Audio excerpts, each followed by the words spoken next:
So we are here today with David Bernard from Time Æon Foundation. Before talking about the foundation, please tell me how it was for you to come from Brussels 30 years ago That's right. and move and completely change your life in Russia. Exactly. You know a lot of things about me.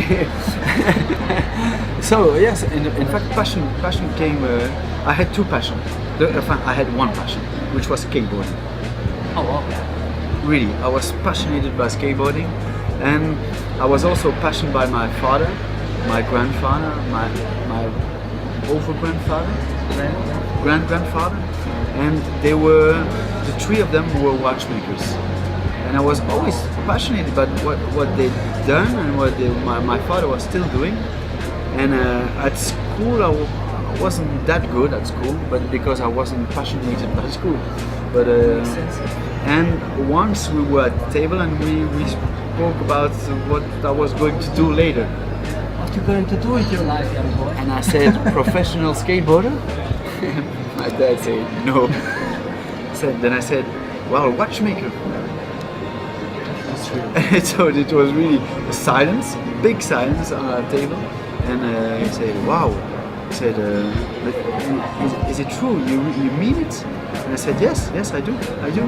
So he said, "Well, there's one school in Namur, it's called, in Belgium, and so I did 1 year there, and after 1 year he said, listen, we know now that you're passionate of watchmaking, but I think you should go to a real watchmaking school." And he visited La Chaux-de-Fonds in 58, and he said, "Okay, let's go there. I show you the school." So I came to Switzerland. I visited the school, and I was directly impressed by the serious and the technique that they were deploying for watchmaking. And I said, yes, I want to stay here to study. And I did my 4 years, still skateboarding, but a lot of work on watchmaking. And at the end, I stayed in Switzerland, so and I could work with passionate person at the Brugge. Then I worked 5 years at Brugge, 6 years for Fashion Constantin, again with passionate people, Daniel Roth, Gerald Janta, and then I arrived at Grubble Force, which was a really great experience, still an experience, and the Time Æon Foundation. But your time at CompuTime? And the time at CompuTime also. I'm still working for, I still have my clients for CompuTime, so I cannot talk about that, but you will find it on internet if you ask internet for who I'm working for. But it's another part of it's a totally other job.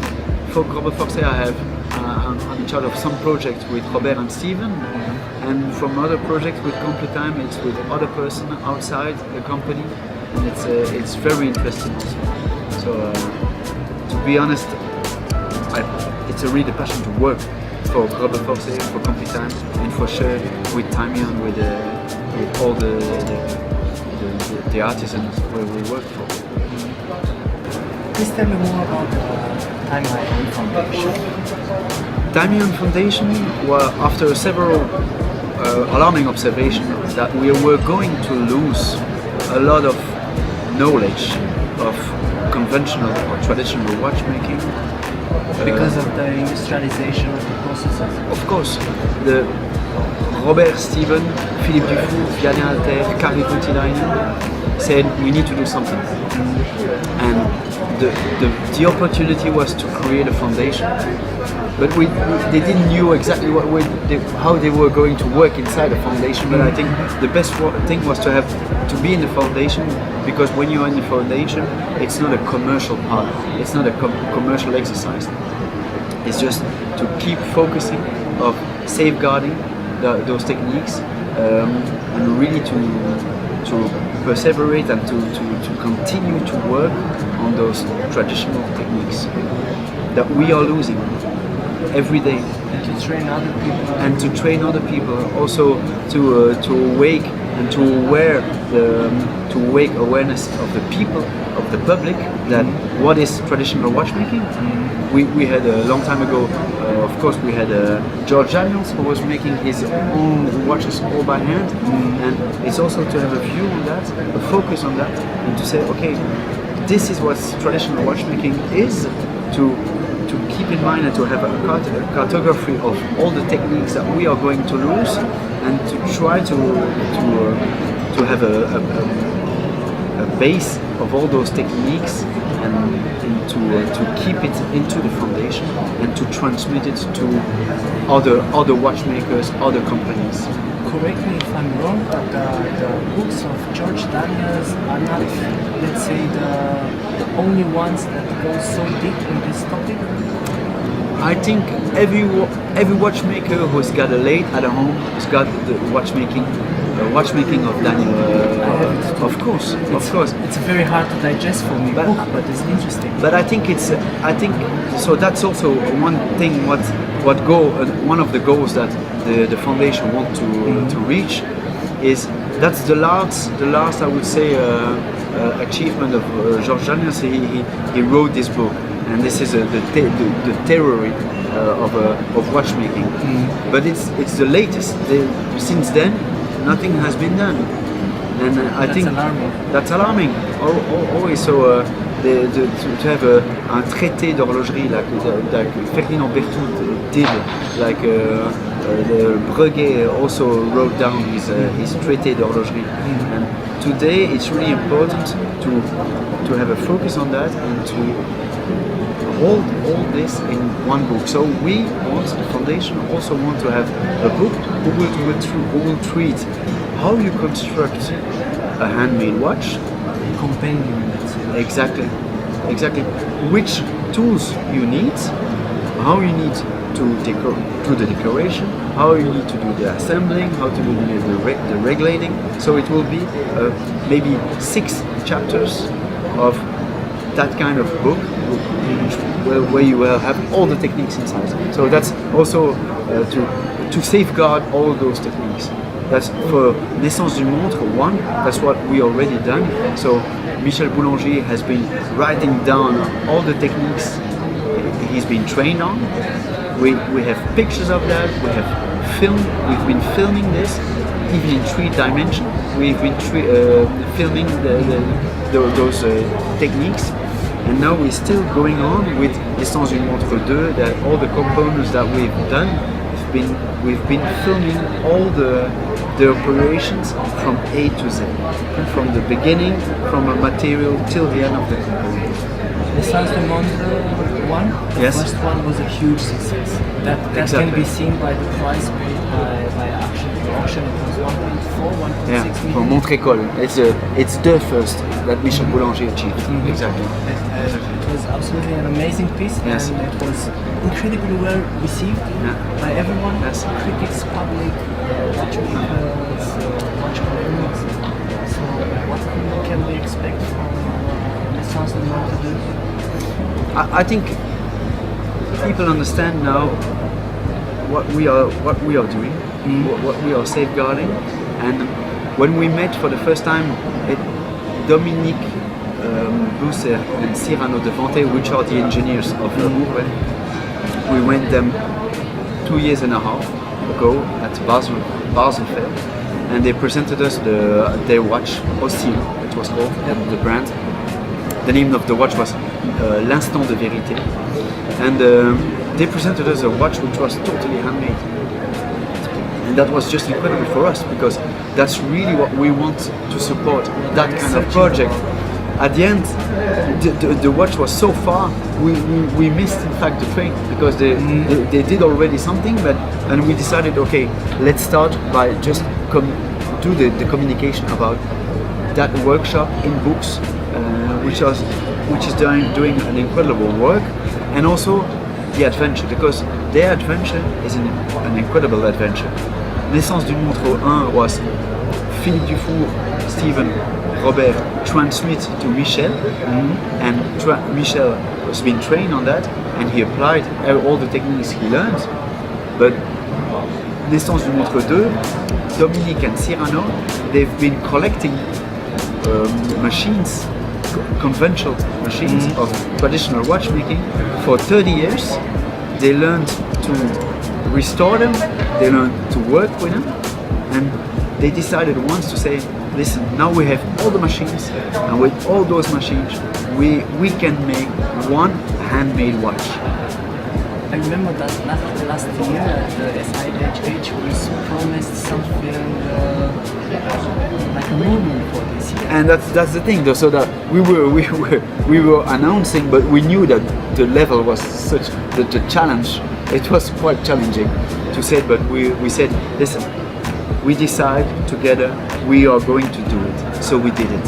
So today we are going to present you the prototype of that movement, the co-creation of that movement. So when 2 years and a half we presented, we started to communicating about their watch, but in time we decided also to create something with them, to do a co-creation and to take the base of their movement, to flip it, so we turn it the back.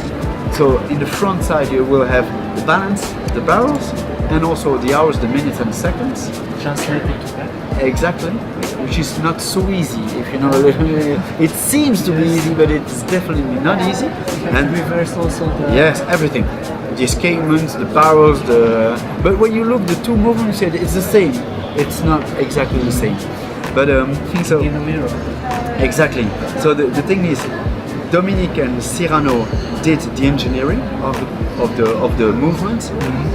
Stephen and Robert did the architecture of the movement. So you will see it's quite with DNA of Cobble Fox, and then you have the case, which is totally Uhrwerk, because it will be a fusion between that co-creation is movement of Cyrano, Dominique, the architecture of Robert and Stephen, the design of the whole watch of Martin Frey and Félix Baumgartner. We can say about the Naissance du Montre 2 that is maybe the perfect combination between traditional watchmaking and modern times. I think Because it's you can say that it's modern art. So it has nothing, let's say, traditional looking from what you expect from a traditional watch, like you expect, for instance, from Breguet. exactly. But on the other side, the movement is pure handmade. Yes, and innovative, because you have a double barrel. It's called a constant force system. Why? Because normally you have one barrel in a watch with a spring inside. You rewind the spring, inside the barrel you get energy. You have two barrels. Those barrels, we can call them bobbins. It's an open barrel. And there is a spring which is going from one barrel to the other barrel. So it goes through. In this way, you don't use, let's say, the energy like in a classic barrel. No. At the end of when the spring is detented. Yeah, just before Then we still have the same energy as it's totally wind up. That's why we call it constant force. Amazing. But of course, you could ask me, why don't we use this in all the watches? It's because you get into precision, of course, but you're losing into space, because you need two barrels for the power reserve of one barrel. So it's a 60 hours power reserve watch with double barrel who takes a lot of space, and you have also a spherical differential who's needed to transfer from one barrel to the other barrel. So it's also a new, that's also of course totally handmade, and you have a special balance wheel with four arms, which is quite impressive also. So I think, is it a perfect watch and a perfect combination of bridging the past and the future, which is the title of the Time Æon Foundation? I think yes, it's the perfect watch which is bridging the past and the future, because there is already innovation inside with the double barrel, and you have the future of watchmaking with avant-gardist design of woodwork and very traditional watchmaking with also avant-gardist shapes and several layers for the movement. It's a good direction for the development of the future watchmaking. For sure, for sure, Amazing. for sure. There are also, let's say, other players involved in Yes. this process of, let's say, saving the fine watchmaking, the traditional watchmaking. As you said before, Ferdinand Lettona, Yes. for instance. So it's we can say that it's a common effort for the high-end watchmaking to save traditional technology. I think it should. It should. It should, but I think it's a good point to aware and to wear the awareness to create awareness to the people. What is traditional watchmaking? And I think today it can be easy for some companies to show what they are doing in traditional watchmaking. And with the Time Æon Foundation, it's a real good opportunity because we can communicate, we can also transmit. They are going to give us something because we work together. So we learn, so we can safeguard it, but we don't hold it for us. We also transmit it to all other watchmakers, like you have on the workshops. We are going to the SIA, we're going to the Dubai Watch Week, we go to New York Watch Time, where we transmit. We have workshops where we transmit what we learned. And as you know, we didn't meet exactly Ferdinand Berthoud, but about a little bit more than 1 year ago, we met Mr. Carl Friedrich Schöffler. And Mr. Carl Friedrich Schöffler was very interested in the foundation and our aims, our goals, how we started with Naissance d'une Montre, how it came, what about Naissance d'une Montre 2. And he asked a lot of questions, and we met several times because he had to interpret how it could be applied in his group. Because as you know, Carl Friedrich Schöffler is investing a lot in training. He's training engineers to construct movements. He's training micromechanicals in traditional micromechanics. He's training watchmakers, bevelers, jewelers, setters, people who's working on enamel. He's got a foundry. More or less in all the disciplines that watchmaking needs. He's got everything. He's got all the departments, the know-how and the knowledge and the craftsmanship. He's going through the whole group, and I think that's the key of Naissance d'une Montre 3, who will be launched tomorrow at 2:30 at the auditorium in the SHH. He is going to announce that we are going to start a partnership together for Naissance d'une Montre 3, but will be the red line through all the departments. So he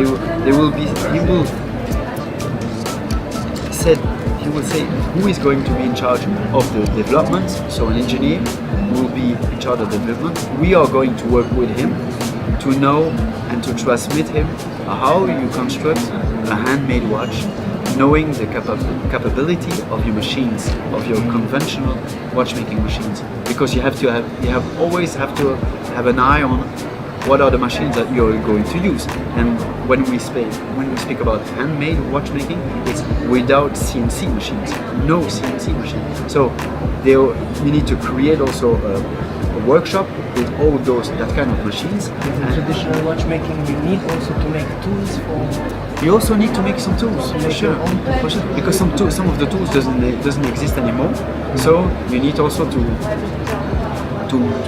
reinvent some tools, but for sure to train what we've been losing, to work on a pointer, to work on a lathe, but by making pinions, wheels in a high-end in a really in a quality that hasn't been done anymore since I think several maybe decades.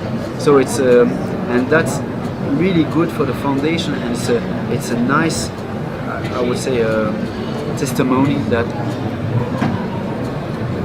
Mr. Carl Friedrich Scheffler wants to help us and to take this and to safeguard traditional watchmaking, which is clearly our profession. Watchmaking started there, and we can still go, even if it's going into how do you say, traditional watchmaking for sure, but even with to be inventive and to be in a future watchmaking. And so it will be a project. We will go through all the departments, like I told you. We are going to help all those departments by putting someone in front of those departments to help them to create that watch. And it will start with a simple three-hand watch, but with a chain and fusee, which is very high complication.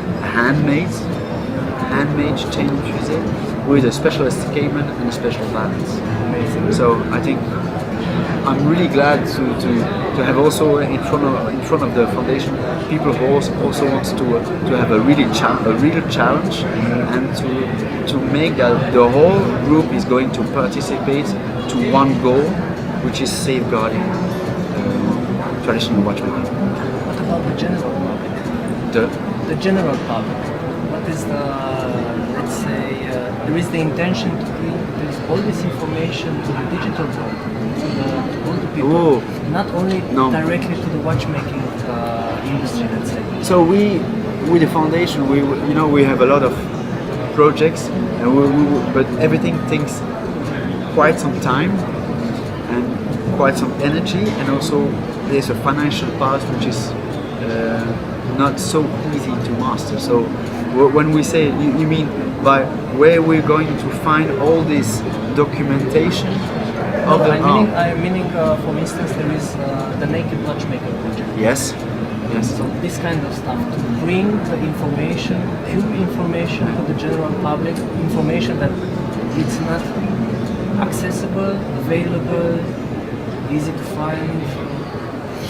I think we have the site, Time Æon Foundation, where we are doing some posts. We also work with Instagram, so we try to communicate the most that we can about what we are doing. This can gain in time, let's say, more collectors, maybe more involvement from. But we want to touch a lot of person that you spoke about passion before when you explained me your experience with watchmaking. I think that's the point.